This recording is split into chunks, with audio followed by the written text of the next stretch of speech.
So ഇന്ന് വലിയ മോട്ടിവേഷനും കാര്യങ്ങളൊന്നും അല്ല. എനിക്ക് ആ രീതിയിൽ സംസാരിക്കാൻ അറിയാൻ പാടില്ല. ഞാൻ എന്റെ ശൈലിയിൽ സംസാരിച്ചു പോവാണ്.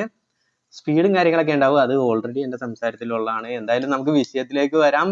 സോ നമ്മൾ ചില സമയങ്ങളിൽ തോറ്റു, നമ്മളെ കൊണ്ട് ഒന്നും നേടാൻ പറ്റില്ല, നമ്മുടെ ലൈഫ് വെറുതെ ആണെന്നൊക്കെ നമ്മുടെ മനസ്സിലേക്ക് തോന്നുമ്പോൾ നമ്മൾ പെട്ടെന്ന് ആലോചിക്കുന്നത് എന്താണെന്ന് വെച്ച് കഴിഞ്ഞാൽ നമ്മുടെ കൂടെയുള്ള ഫ്രണ്ട്സിനെ കുറിച്ച്. ഏഴ് അക്ഷരമുള്ള ഒരു വാക്ക്, ഏഴോ ആറോ അക്ഷരമുള്ള ഒരു വാക്കാണെങ്കിലും ഒരു ജന്മം ചിരിക്കാനുള്ള കാര്യം അതിനകത്ത് ഉണ്ടാവും.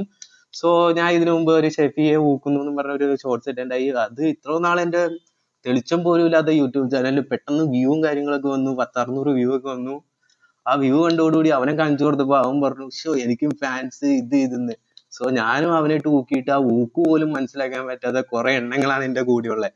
സോ അതൊക്കെ വെച്ച് നോക്കുമ്പോൾ ഞാൻ ശരിക്കും ഭാഗ്യവാനാണ്. അതുകൊണ്ട് എനിക്ക് ഹാപ്പി ആയിരിക്കാം. കാരണം ഇത് കണ്ട ഈ വീഡിയോ അവന് അയച്ചു കൊടുത്താലും അവൻ പറയും ആ എന്റെ ഫാൻസ് എന്നും പറഞ്ഞുകൊണ്ട് വരും. സോ നമ്മളെക്കാളും വലിയ തോൽവിയാണ് നമ്മുടെ കൂടെയുള്ളത്. നമ്മൾ ഒന്നുകൊണ്ടും മേടിക്കണ്ട, ഇത്രേ ഉള്ളൂ.